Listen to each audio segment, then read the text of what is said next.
नमस्कार दोस्तों, 1925 आते आते आजादी की लड़ाई लड़ रहे क्रांतिकारियों की माली हालत खराब हो चुकी थी। वो पाए पाए के लिए मोहताज हो चुके थे। किसके पास साबुत कपड़े तक नहीं थे। उन पर काफी कर्ज हो चुका था। लोगों से जबरदस्ती पैसा वसूलने के अलावा उसके पास कोई सहारा नहीं बचा था। उन्होंने महसूस किया कि अगर लूटना है तो फिर सरकारी खजाना क्यों न लूटा जाए। इस मिशन के लिए बिस्मिल ने 9 क्रांतिकारियों को चुना। राजेंद्र लाहिड़ी, रोशन सिंह, शशिद्र बख्शी, अशफाउल्ला खां, मोहम्मद लाल, मनंथन नाथ गुप्त, मुरारी शर्मा और बनवारी लाल और चंद्रशेखर आजाद। सरकारी धन लूटने के लिए बिस्मिल ने काकोरी को चुना, जो कि लखनऊ से 8 किलोमीटर दूर शाहजहांपुर रेलवे स्टेशन रूट पर एक छोटा सा स्टेशन था। सब लोग पहले एक टोही मिशन पर काकोरी गए। 8 अगस्त 1925 को इन्होंने ट्रेन लूटने की एक नाकाम कोशिश की। फिर वो लोग सेदीलाल धर्मशाला के अलग अलग कमरों में ठहरे हुए थे। पहले से तय समय पर वो लोग लखनऊ रेलवे स्टेशन पहुंचना शुरू हो गए। जैसे ही वो लोग प्लेटफॉर्म पर घुसे, फिर इसने देखा कि एक ट्रेन प्लेटफॉर्म छोड़कर जा रही थी। उसने पूछा, ये कौन सी ट्रेन है? पता चला कि ये ट्रेन 8 डाउन एक्सप्रेस ट्रेन है, जिस पर वो सवार होने वाले थे। वो सब 10 मिनट देरी से स्टेशन पहुंचे थे। सब निराश होकर धर्मशाला लौट आए। अगले दिन दोपहर यानी 9 अगस्त को ये सभी लोग फिर काकोरी के लिए रवाना हो गए। उसके पास 4 माउजर पिस्तौलें और रिवॉल्वर थे। अशफाक ने बिस्मिल को समझाने की कोशिश की। राम, एक बार फिर से सोच लो, ये सही समय नहीं है। चलो घर वापस लौटते हैं। बिस्मिल ने उन्हें जोर से डांटा। अब कोई बात नहीं करेगा। अब अशफाक तो लग गया कि उसने नेता पर किसी बात का असर नहीं होगा। उन्होंने एक अनुशासित सिपाही की तरह उनका साथ देने का फैसला किया। तय हुआ कि सभी लोग शाहजहांपुर ट्रेन पर चढ़ेंगे और काकोरी के पास पहले से तय स्थान तक जाएंगे। वहां पर गाड़ी की चेन खींची जाएगी और गाड़ी के केबिन में पूछकर रुपयों से भरे संदूक पर कब्जा कर लिया जाएगा। फिर उसने तय किया कि हम किसी को शारीरिक नुकसान नहीं पहुंचाएंगे। फिर उसने ऐलान कर दिया कि हम यहाँ अवैध तरीके से हासिल किए गए सरकारी धन को हासिल करने आए हैं। ये सभी तय हुआ कि हमने 3 लोग जिन्हें हथियार चलाने आते थे गार्ड के केबिन के पास खड़े हो गए और रुक रुक कर फायरिंग करेंगे, ताकि कोई केबिन तक पहुंचने की हिम्मत न कर सके। चंद्रशेखर आजाद ने सवाल किया, अगर किसी भी वजह से चेन खींचने के बावजूद अगर ट्रेन नहीं रुकी तो हम क्या करेंगे? 9 अगस्त को सभी लोग शाहजहांपुर स्टेशन पहुंच गए। ये सभी लोग स्टेशन अलग अलग दिशाओं से आए थे और उन्होंने एक दूसरे की तरफ देखना भी नहीं था। सबने रोजमार्ग के कपड़े पहन रखे थे और अपने हथियार कपड़ों के अंदर छिपा कर रखे थे। उन्होंने डिब्बों में जगह ली जो ट्रेन के बिल्कुल नजदीक थी, ताकि उन्होंने ट्रेन रुकने पर नीचे उतरने में ज्यादा समय न लगे। जैसे ही ट्रेन सीटी दी और स्टेशन से आगे बढ़ने लगी, अचानक जोर से आवाज हुई और ट्रेन उसी जगह पर रुक गई जहां उन्होंने तय किया था। बिल्कुल सटीक उस जगह पर ही ट्रेन खींची गई थी। फिर बिस्मिल ने अपनी पिस्तौल निकाली और चिल्लाकर कहा, शांत रहिए, डरने की कोई जरूरत नहीं है। हम सिर्फ सरकार से वो धन लेने आए हैं जो हमारा है। अगर आप अपने सीट पर बैठे रहेंगे तो आपको कोई नुकसान नहीं पहुंचाया जाएगा। अशफाक ने गार्ड से कहा, अगर आप हमारे साथ सहयोग करोगे तो आपको भी कोई नुकसान नहीं पहुंचाया जाएगा। फिर उन्होंने थोड़ी थोड़ी देर पर हवा में गोलियां चलानी शुरू कर दी। रुपयों से भरा लोहे का संदूक काफी भारी था। फिर वो लोग हथौड़े से तोड़ने लगे। कई प्रयासों के बाद वो कामयाब नहीं हुए। सभी लोग अशफाक की तरफ रुकी रुकी सांसों से देख रहे थे। तभी वहां एक ऐसी घटना हुई जिसने वहां मौजूद क्रांतिकारियों की जिंदगी हमेशा के लिए बदल दी थी। 2 डिब्बे पहले ट्रेन का एक यात्री अहमद अली अपने डिब्बे से नीचे उतरा और गार्ड के केबिन की तरफ बढ़ने लगा।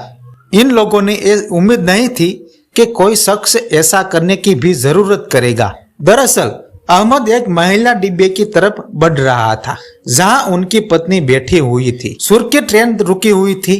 उसने सोचा कि नीचे उतरकर पत्नी का हालचाल लिया जाए। उन्होंने बिल्कुल अंदाज नहीं था कि ट्रेन में क्या हो रहा है। जैसे ही उन्होंने उस शख्स को केबिन की तरफ आते देखा, उन्होंने उसको निशाने पर ले लिया।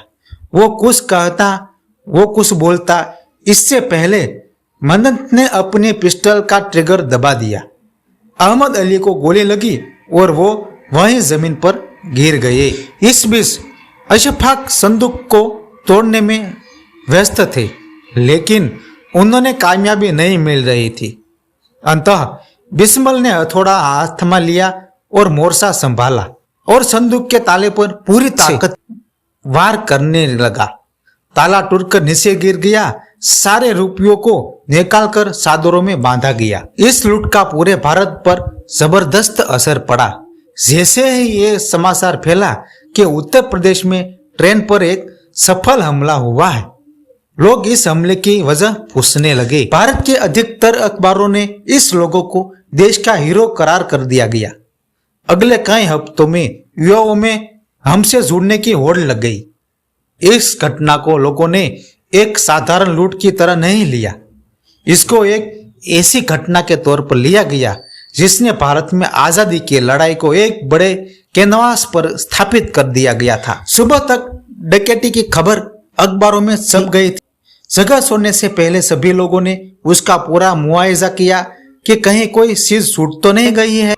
इतनी महारत करने के बाद उस लोगों ने बंदूक से उन्हें सिर्फ 5,000 रुपये ही मिले थे। गोमती नदी के किनारे कुछ मील चलकर वो लोग लखनऊ शहर में दाखिल हुए। उस समय सबको लगा कि उन्होंने अपने तरफ से घटना स्थल पर कोई सबूत नहीं छोड़ा है, लेकिन उन्होंने ये अंदाज नहीं था कि ट्रेन के पास हो रही अफरा तफरी के बीच वो वहां एक चादर छोड़कर आए थे। उस चादर पर शाहजहांपुर के एक धोबी का निशाना था।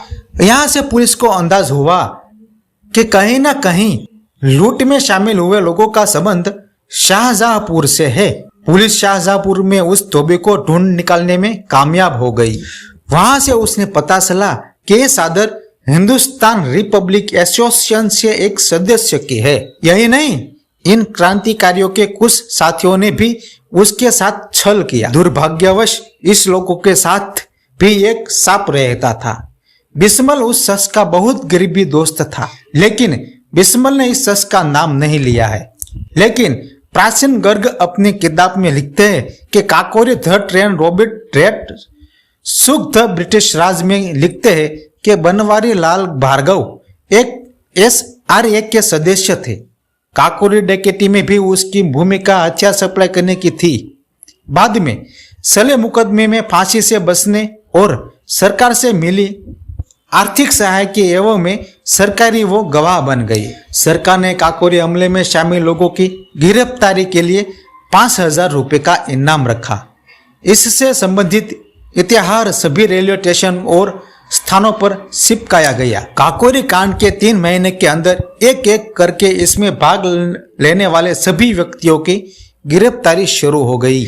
इस ऑपरेशन में सिर्फ 10 लोग शामिल थे, लेकिन 40 से भी अधिक लोगों को गिरफ्तार कर लिया गया। अशफाक, रोशन सिंह, राजेंद्र लाहिड़ी, बनारस लाल और अन्य व्यक्तियों को गिरफ्तार कर लिया गया।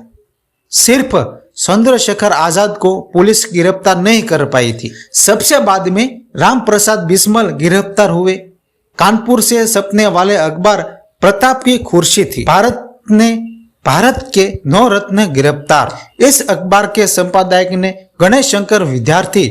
इन सब पर सिर्फ डकैती बल्कि हत्या का भी मुकदमा चला। अप्रैल 1927 में मुकदमे का फैसला सुनाया गया। अशफाक उल्लाह खान को, राजेंद्र तिहाड़ी, रोशन सिंह और राम प्रसाद बिस्मल को फांसी की सजा सुनाई गई। पूरे भारत में इसके खिलाफ प्रदर्शन हुए। मनमोहन मालवीय, मोतीलाल नेहरू, लाला लाजपत राय, जवाहरलाल नेहरू और मोहम्मद अली जिन्ना इन क्रांतिकारियों के समर्थन में उतर गए। केंद्रीय असेंबली ने वापस राय से अपील की कि इनके मृत्यु दंड को उम्र कैद में बदल दिया जाए, लेकिन उन्होंने इस मांग को ठुकराया दिया। 19 सितंबर 1927 को रामप्रसाद बिस्मिल को गोरखपुर और रोशन सिंह को मलाका जेल और अशफाक को उल्ला रखा को फैजाबाद जेल में फांसी दी गई। राजेंद्र लाहिड़ी को इससे 2 दिन पहले 17 सितंबर को गोंडा जेल में फांसी पर चढ़ाया गया। फांसी से 2 दिन पहले उन्होंने अपनी आत्मकथा पूरी की। मनमनाथ गुप्त सुंदी और 18 वर्ष के नहीं हुए थे, इसलिए उन्होंने केवल 14 साल की सजा सुनवाई गई। सन 1937 में उन्होंने रिहा कर दिया गया।